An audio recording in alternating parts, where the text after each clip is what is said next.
Okay, so today we're going to talk about some tips for staying safe online. Specifically, we're going to talk about passwords, best practices for passwords, and we're going to talk about email best practices. We'll also talk about a few tips for staying safe on the internet and backup best practices. Okay, so here we go. Let's get started. I wanted this first slide here to be something that you can just take a quick look at. I'm going to post this on our website, and this entire seminar will be recorded, so you can come back to it anytime. It's on our website, lamorindetechnology.com, in the blog. I'm also going to have some links to some of the posters and things I'm going to show you during the seminar, so you can get to them later. Okay? So basically, I want to explain to you that you are a target. Even though you may not think you are, criminals can get information from you that they can use to steal. Okay? For example, they want your passwords so that they can hijack your email. And if they hijack your email, oftentimes they can reset passwords for financial institutions and things like that. And they can cause problems for you if they can access your bank accounts or your financial accounts and things like that. Okay? So we don't have to read this whole thing now. Just know that you are a target for these bad guys. Okay? So moving on, let's talk about password best practices. So for passwords, everyone says longer is better, of course, right? But as human beings, we don't like to remember long, complicated passwords. So I'm going to give you a couple of ideas on what you can do to have long, complicated passwords without driving yourself crazy trying to remember them. Okay? So let's start with talking about best practice being a strong password is a minimum of 8 characters. Longer is better. You should use capital letters, lowercase letters, numbers, and special characters like the exclamation point, @ sign, etc. Johnny's just joined us. Welcome, Johnny. And so, for example, and you should also use a different password for every website that you go to. Okay, so that can be a little daunting, and we're going to show some tricks. But one idea to consider is to use a passphrase instead of a password that's made up of a jumble of characters that you can never remember. So for example, I took this phrase here, I beg your pardon, and just changed the E to a 3 and the O to a 0 and the A to the @ sign. And now this is a very secure password. It's 14 characters long. It has uppercase letters. It has lowercase letters. It has numbers. It has special characters. Okay? So something as simple as this gives you tremendously increased protection over a very simple password. Okay. The other thing I would like to point out is to use multi-factor authentication wherever possible with your accounts, particularly sensitive accounts. Now, multi-factor authentication means that not only do you have to have a username and a password, but you also have to have another generated one-time code. And I'll show you a couple of examples of those. The one-time codes can be something that is texted to your cell phone, for example, or it can be something that's generated from an authenticator. Google Authenticator is the most popular one. It's a little application that you can put on your smartphone, and it generates these new one-time passwords about every 30 seconds. So for the sites that allow that, this is a much greater level of security than just having a username and a password, which can be used by anyone. If you have multi-factor authentication, the person would have to have both your username and your password, as well as access to your cell phone, in order to get that one-time, constantly changing password. Okay? And then we'll talk about password managers, which is my favorite way of dealing with all these long, complicated passwords. I can't remember all of them. And so I use a password manager called RoboForm, and I'll demonstrate that for you. But essentially what RoboForm does for me is it remembers passwords for all my different logins. And for most of my logins, it will enter my username and password for me. And so all I have to remember is my one administrative password for RoboForm. And then once I've entered that in, I can go to numerous websites without having to remember the passwords. I must have 80 passwords saved. And honestly, I don't remember most of them. Okay. So let's move on to the next. Oops. Okay, here we go. So here's an example of what Now he's gonna multi-factor go through authentication them. looks like. Those were his points. Now he's going through them. Okay, so multi-factor authentication would look like this. You'd sign into a website and they'd say, okay, great, we're gonna send you a one-time text. And then they'll send that to your cell phone and you have to enter that particular number in addition to your username and password to gain access to the site. In this case, to the right, this is a Google Authenticator, which generates these passwords, which last for 30 seconds or so, or a minute, and they're constantly changing. So you notice over here to the right, there are these little sort of dots, and they're like the face of a clock. As the minute winds down, you get less and less time to use that, and then it regenerates a new password. So much, much safer than just a password and a username. Okay. All right, so I'm going to give you a quick demonstration using my password manager, RoboForm, and I'm going to sign into a website that's going to require me to enter a Google authentication code in order to proceed, even though I've entered my username and password. All right, so here I am on my Google Chrome browser, and I'm going to go to RoboForm, and it's asking me for my master password. Everyone seeing that okay? All right. So I'm going to enter my master password, which I do remember.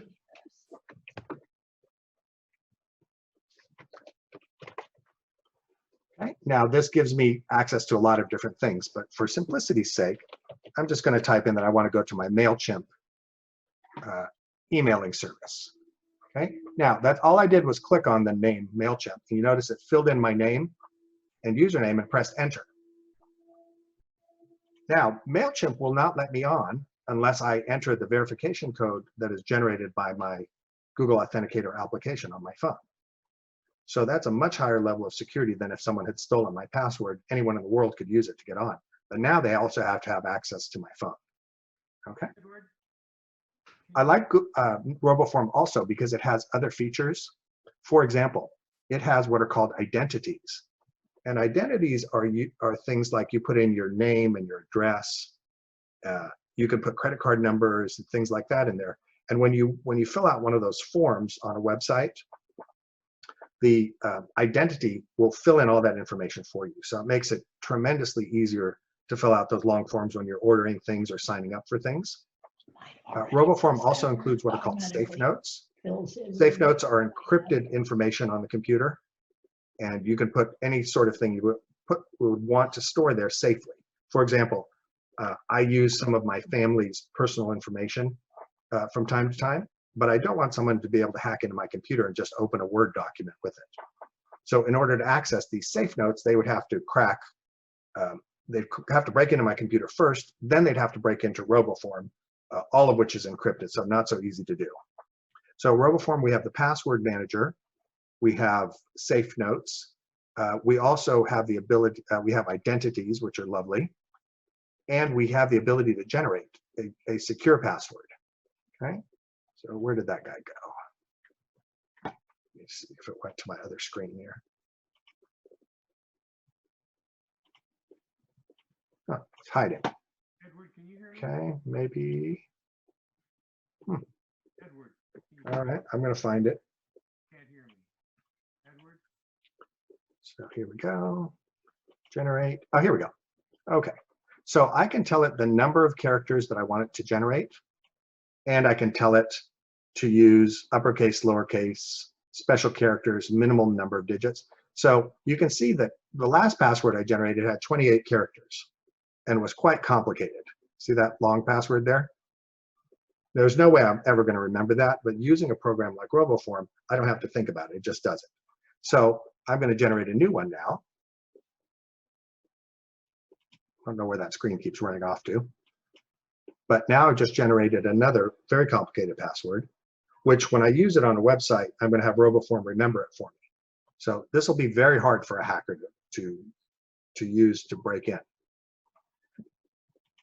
So we've just seen an example of what a password manager works like in practice. Okay, let's go back to the slideshow. And where are we? Here we go. Okay, so with email, let's talk about email. Email is the method of hacking about 91% of the time these days. So it's something you should pay particular attention to. So viruses, hacks, malware, all that sort of thing, 91% of it is happening through an email. And oftentimes they will try to con you into clicking on a link or installing some updated program. And then once they do that, they have access to your computer and they can install programs. They can use your computer as a robot to carry on criminal activities on the internet. They can encrypt your files and hold them hostage. That's what ransomware is. They can use your computer to attack other computers. Essentially, they have complete control. They can also look at all of your files to see if there's any passwords saved on your files. They can look for tax returns. They can look for anything that they can use against you. Okay, so in order to protect yourself, there's some tips that are just sort of common sense tips with email.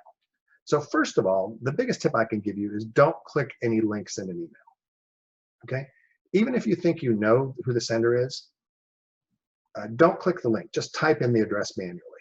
So if someone says, "Oh, hey, check out this sale at Macy's," don't click the link that comes in the email, but type www.macys.com. Okay, so common sense things to look for are: who is the sender, and does the sender match who they say they are? Look at grammar. Oftentimes, the people that are doing these email attacks are from foreign countries, and they don't understand our grammar very well. So there's typos, or there's just weird ways of saying things that a professional company would never send out stuff like that. And I've got a couple of examples to show you. Also, look at the link. Sometimes the criminals are not very talented and they don't hide the link very well. Sometimes they're really talented and you can't tell at all. And then finally, look for the attachment. An attachment should scare you to death. If you see anything that's attached to an email, it should really, really be handled with extreme caution. Okay, for example, a zip file. A zip file is something that can expand into your computer and run a program. An executable file, exe. If you're a Mac user, DMG. Those kinds of files are super dangerous. And so in general, don't click links on the emails and be super, super careful about opening any attachment, okay? Because that's how they get you. These are the two ways that they get you. They either trick you into going somewhere and clicking something, or clicking an attachment and running some program. And then once that program's run, they're in your computer. Okay, so let's look at a few examples. Okay, so this is a fake package tracking email that we got several years ago. Okay, now notice that it says this is a USPS delivery failure notification. So that's United States Postal Service. But look who it came from. Come from Young Grady at some educational place, right? That's not the Postal Service. So right off the bat, you can tell this is fake. And he's giving me an attachment to check out this report, supposedly. If I click that attachment, he's gonna have control of my computer, okay? All right, so this is one easy one. Just looking at the sender, it doesn't jive, okay? Here's another one. This one is supposed to be coming from American Express, and it looks legitimate. If you look at the from, American Express, welcome at EAXP, which could be American Express, maybe, maybe not. But let's look at what gives this one away. A couple of dead giveaways. Look at the grammar. I misspelled grammar on purpose. But look at grammar. Your account appear to be involved. There's no space after this period.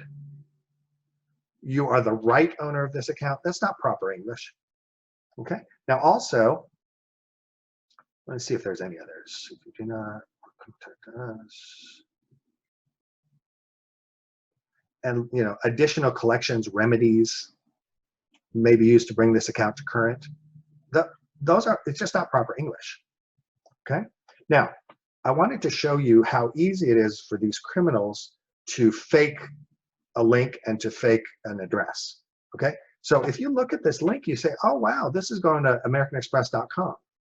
But in fact, it doesn't. In fact, it goes to firewall.baruki.com.br. Okay? And so even though this address says one thing, it's actually taking you somewhere else. Okay? Now, here's another one that I think is outrageous. This one is using PayPal And it says identity at paypal.com, so you might think it's legitimate, but in fact, it's not at all. Okay. Now, let's look at some dead giveaways here. Okay. Look at this sentence with no punctuation here. Look how long it is. I mean, I think the first period is here. And it's just, the grammar's terrible. So you could tell just by looking at this thing that this is fake. Okay. Now, if you happen to be tricked into clicking on this, so it says go to paypal.com, right? This is where you think you're going. Well, look where you're actually going. You're actually going to Tehran. Okay, pretty scary. Okay, now, so you want to look for the sender to have some, you know, to be the person who they say they are. But of course, this can be spoofed really easily, so that you can't trust that either. Watch out for the links. Watch out for attachments. Now, many people have told me that, oh, I'm getting an email from a friend, so I'm going to click on the attachment. I'm going to click on the link. If anyone has ever accessed your friend or family member's email account, they can send out email as them. So it's not trustworthy just because it's coming from a friend or family member. Please use caution with those emails as well. Okay, so let's talk about web browsing best practices for a moment. The first and best bit of advice I can give you is if you ever see a pop-up on your computer, just ignore it and restart your computer. That will take care of about 80% of those pop-ups. People call us all the time and they say, hey, I've gotten a pop-up that says, my computer is infected, what should I do? And the first thing I tell them is, just ignore it and restart your computer. If it doesn't come back, you're fine. Also, when you're on the web or you see links and things, watch out for typos. Criminals often register web names with a purposeful typo in it. So if you happen to type google.com incorrectly, like you type Google instead of Google correctly, that could take you to a scammer's website. So watch out for typos. Now, the next few screens are going to be some pop-ups. And as you look at them, just make a note to yourself as to whether you think any of these are legitimate, okay? Okay. Here's one that says, welcome to Apple support. We're here to help. Call here, and then in this little message box, which you can't see clearly, it says, welcome to Apple support. How may I help you? Okay, looks reasonable. This one is something I've seen many, many hundreds of times. Says, warning, your computer might be infected. We found these issues. To remove viruses, call tech support online now. Now, that one looks pretty legit, and a lot of my clients have clicked on that. Here's one that claims to be from Norton. It says, threats detected, call support. It says, you know, your adware's been detected, risk in compressed files, you're critically infected, immediately contact this number if you can't click. It says your hard drive might fail. It's pretty scary stuff. Okay, here's another one. It says, security warning, Microsoft, please call us immediately. It says Microsoft toll-free, no less. Don't ignore this. If you close this page, your computer will be disabled to prevent further damage to your network, okay? And then you click back to safety, and it either takes you to their web page or they'd like you to click this phone number, okay? So Edward, this is Kathy. Can I ask you a question? Yes, of course. So what if you call that number? What happens? Okay, if you call that number, you're going to get someone who is claiming to be a technical support person. Sometimes they claim they're in the United States. Sometimes they're actually in the United States.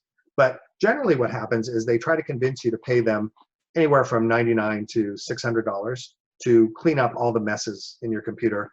And they'll ask you for remote access to your computer. And then they'll go around sort of in the back part of your computer and they'll show you all these things that are wrong. And it looks pretty scary. And oftentimes people will pay for it. Generally, these guys don't do anything real malicious. They just give you a scan or some tools that aren't even needed. But that's not to mean that they couldn't. Once you give them access to your computer, they could do whatever they want. sometimes they'll lock your computer and you can't get into it again. But And that did happen to me recently. Oh, I'm sorry to hear that, yeah. Kathy. Yeah, where they locked the computer. And so I called the number, and everyone I spoke to was definitely Indian, although they go by names of Jerry Chu and, Max Taylor and that kind of thing, but you could definitely tell their accent. Yeah. And what they said was that my firewall had expired. Right. And so that until I got that going, Microsoft wouldn't let me use it. And Yeah. so, It was a lie. yeah, it was. I certainly Yeah. discovered that. I'm sorry that happened to you. Yeah. Just for everyone's sake, we've been for many years offering to have you send us screenshots or call us or email with any of these things, and we will let you know if they're legit or not for free. Oh, great. So don't ever hesitate. I just had one today where someone said, "What do I do about this?" And we almost all the time we just give them the same advice, which is just restart your computer and see if it goes away. But you are welcome. You are welcome to call us or email or send us a screenshot, and we'll be happy to tell you what's going on. Thank you, Edward. So, because they really had frozen my computer, so if I had just closed it and restarted it, it might have gone away. Most likely would have. Yeah. Okay. Thank you. Okay. Now let's talk a little bit about social media security. People are putting a lot of information on Facebook, LinkedIn, Instagram, Pinterest, places like that. And you got to be really careful here because the scams are getting a little more sophisticated. So I would just urge you to limit the personal information you provide. For example, here's a big one. Don't post that you're out of the house or on vacation. Wait till you return to post those pictures, because if the criminals know you're out of the country or away on vacation, what's to stop them from targeting your home for burglary? Right? It's easy to find someone's home address based on their name. It's super easy on an internet search. You can find someone easily. The other thing that I'm seeing lately, which is more sophisticated and you really have to watch out for it, is posts that ask you for seemingly harmless information. Okay, and the problem is they can use that information to steal your identity. For example, if you go to a website, maybe from a financial institution, you say, "Hey, I've lost my password." They might say, "Great, answer these 3 security questions and we'll reset it for you." Well, what are the security questions in some cases? What street did you grow up on as a child? What's your favorite color? Where do you want to go on vacation? What's your childhood best friend's first name? These are things that you see come up on Facebook all the time. These little posts that people say, "Hey, I'm just wondering, what street did you grow up on as a child? What was your childhood phone number?" Well, and they seem innocuous and all, but people are harvesting that, and they can use it and cause some real damage. So please be careful of those things. Okay. Now the next section we want to talk about is backing up. So backing up is simply the process of making copies of your files so that in case something happens to them, you can get them restored. Okay. For example, sometimes the criminals will lock your files, right? It's called ransomware, and they'll say you have to pay us $600 or $200 or $1,000 to get them unlocked. Well, if you have a backup, if you have a copy of those files, then you don't have to pay the criminals anything. You can just restore them and you're good to go. But of course, that backup has to be current. Can't be from 5 months ago. It needs to be relatively current. Okay. So backups, i.e. copies, there's 2 kinds. One is local, which means it's connected to your computer in some way, generally with a USB cable. Oh, sweet. Okay. So something like this is a very common device. Looks like a paperback book, plugs in with a USB cable to your computer. You can make copies of your files and store them there. Okay. The other big kind of backup is online backup or cloud backup. Okay. So if we're talking about local backup that's attached to your computer comes with free backup software. If you have an Apple computer, it comes with Time Machine. Time Machine is an excellent piece of software. If you have a Windows machine, it comes with Windows Backup or File History. They keep changing the name, so I'm not sure what it's called today, but it is included in your computer for free. And they're generally easy to set up. If you have an Apple PC, you plug the device in, or even with PCs, it's the same thing now. You plug the device in your computer and it says, hey, do you want to use this for backing up your files? And you can simply say yes and leave the defaults, and it'll start backing up periodically, and you'll have a copy. One thing to be aware of, though, is if that backup file, that drive, is connected to your computer and the bad guys are able to encrypt your files, they can encrypt the backup too. So you might want to unplug it and not leave it plugged in all the time. Just make backups and then unplug it periodically, or maybe have 2 of them. They're super inexpensive. You can get them for $50 and up now. If you had 2 of them and one was plugged in and you rotated them, for example, then if they ever encrypted one, you'd still have the other unencrypted one. Okay. I like cloud backups because they're so easy and they don't require you to do anything. Our favorite vendor for this is called Carbonite, Carbonite. They charge about $89 a year, and they'll back up all the files on your computer with the exception of video files and files that are over 4 gigabytes in size. And generally those are video files. So for the $89, they'll back up all your documents and things like that. If you want the automatic video backups and things, their next level is about $130 a year. But you don't really have to do anything. It just watches for change files, makes copies. It also keeps versions of those files so that if one were to get locked, you could go back to the previous version from a day before, a week before, etc. All right, we're getting close here. Let's talk just a moment about smartphones and being secure. I think it's really important to have a passcode on your smartphone, okay? And ideally, something more than 4 characters would be good. Because as we've seen with those one-time passwords, if you have a cell phone, they can send a text to that cell phone to reset your password. So you just don't want to make it real easy on the criminals.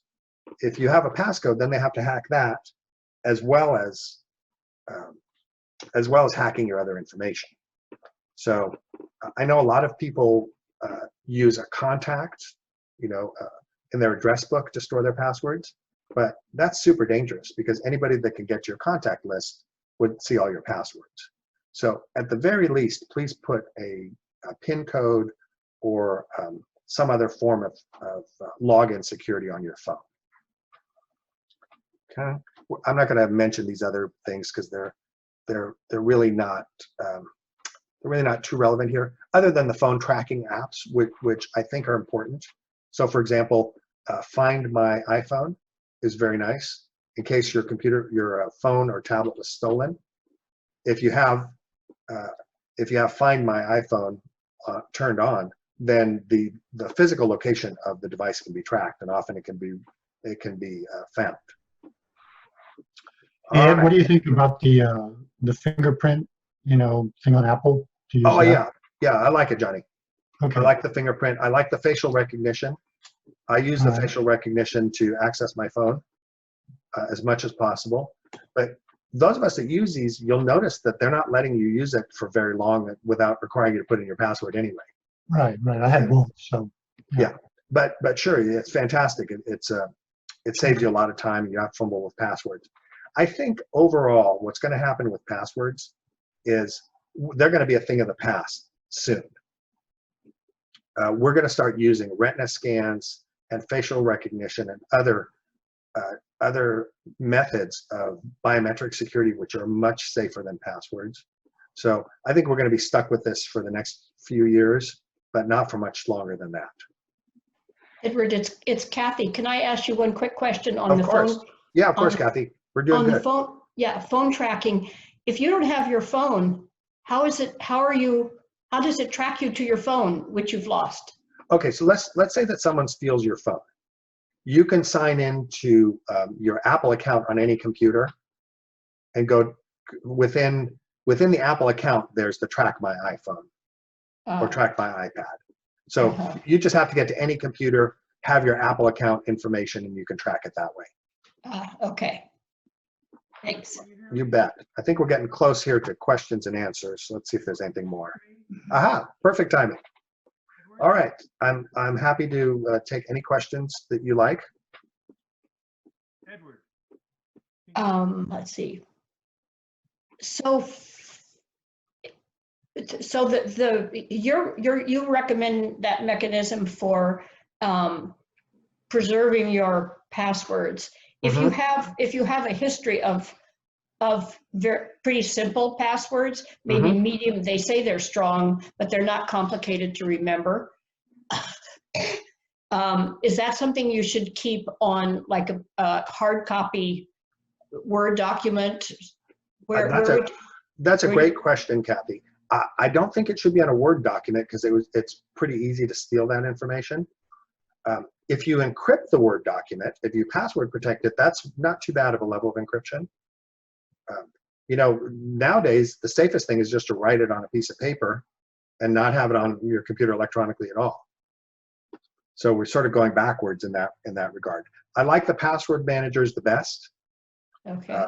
And then second best is if you just write your passwords on a piece of paper and stash it in your desk or something. And third, if you used an encrypted document, I suppose that would be okay. But there are methods to break those. They're just not that easy anymore. Microsoft Office documents are not that easy to break into. Oh, good. I think I did it on Word document, printed it out, and then didn't save the document. Yeah, good. That's fine. Okay. That's fine. All right, let me, I'll take other questions, but I did want to show you a couple of other things here. Okay, so what do we have? So there's a couple of good websites I wanted you to see. This one is called Have I Been PWN? I'm not quite sure how to pronounce it. Have I been P-owned, I think, or password owned? And what you can do is you can put in your password and it'll tell you if it's been used or if it's unsafe. So let's just say for fun, I'm going to put in password. I'm going to start again because I did that. I'm going to put in password 1 with a capital P. Okay. I'm going to click this and it's going to say, uh-oh, this password has been seen 116,000 times before. So this is a good little system to check your passwords. There's another site that I just found, which I really like too. Where'd that rascal go? Here it is. Okay, here's another one. This one, you can enter your email address, your domain, if you have a business, your password, or it can search for stuff. So let's just say that I type in, okay, I'm gonna hope that mine is not on here somewhere.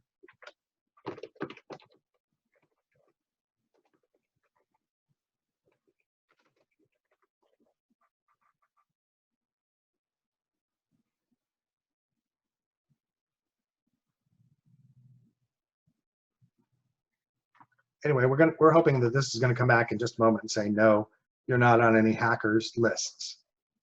So far, so good. So, well, yeah, it's still churning. Right. So we don't know yet, but I checked not that long ago and it wasn't. So hopefully nothing's changed. That'd be kind of embarrassing if it was. Okay, so let's see. So we also, while we're waiting for that, I'm going to put some links to these documents up on our website. So here's one from what's called the SANS Institute, Security Awareness, 5 Steps to Working Securely from Home. This doesn't apply to just working from home. They're very good tips in general.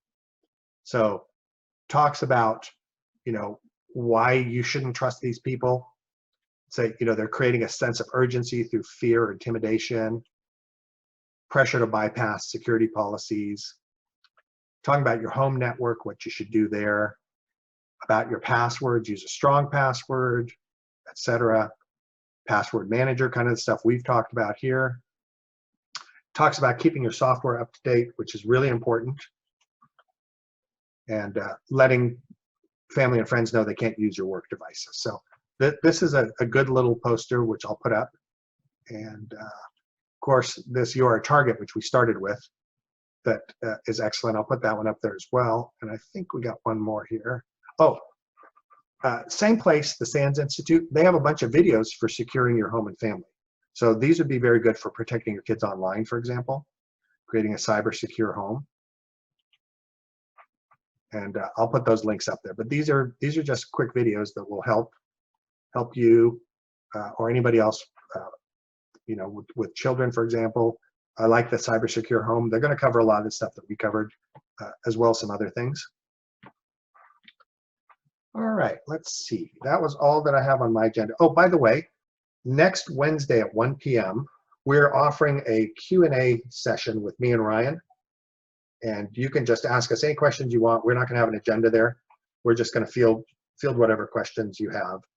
And you get to pick our brains. So feel free to do that.